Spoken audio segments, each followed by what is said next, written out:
I have found this from a personal perspective that when I'm watching the edit, a lot of times I don't notice things that make me cringe.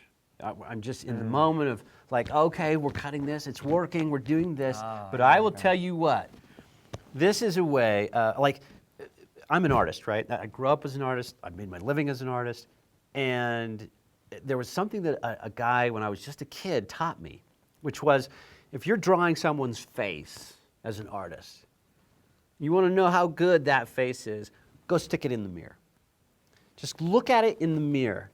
And when you flip that around and you look at it in the mirror, it jumps out at you instantly what's wrong. I mean, it will shock you how bad it was. Because you've been looking at it like this for hours on hours, you think it's great. When you show that in the mirror, it's going to jump out at you like a pig's nose on the person's face. I mean, it's just like, oh, how did I miss that? How in the world did I miss that? Because now you're seeing it differently for the first time because it's flipped, right? Now, and I think your mirror for film or is a test audience. Is a test audience. When you are sitting with a test audience, a full theater, right? Well, and it could be 5 people. It could be 2 people. Oh, but it gets worse the more people there are. Yeah. Right? So the more people that are in the theater and you're watching your movie and you're like, this is great, it's really working. There will come a time, I promise you, I guarantee you, Steven Spielberg feels this. Right. Or you cringe. There will come a time when you're watching it and you just go, oh, I hope no one saw that. Jeez, this is terrible. Right? Now, this is important because this is really valuable information. Go back and recut it.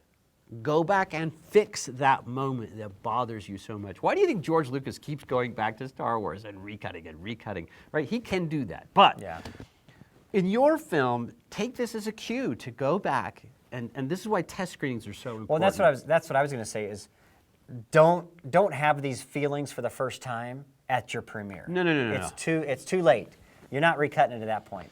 But have some test screenings. Yes. Whether it's 1 person, 3 people, 7 people, 20 people, or more. These mistakes will jump off the screen at you.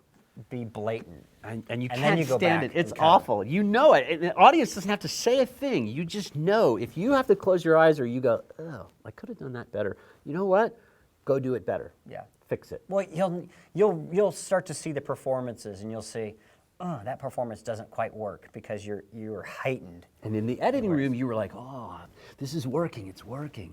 Now you're going to show it in the mirror, man. Woo! So test screenings, do some test screenings. And pay attention to your own feelings as an audience member. Like, don't just be looking at the audience. Well, how are they feeling? Oh, no. Watch your movie. Watch your movie. While they're watching it. And there will, I promise you, those scenes will come up where you just don't want to even watch it. That's where those moments will come out because you're watching the film.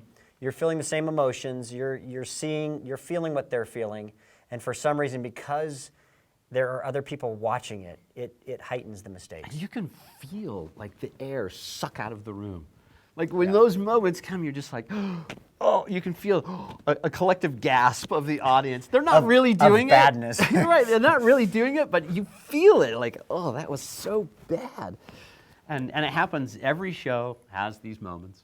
And you just got to pay attention to your own feelings and how you feel with an audience watching it, and then just go back and trim them up, fix them. Fix those pieces. It's not too late.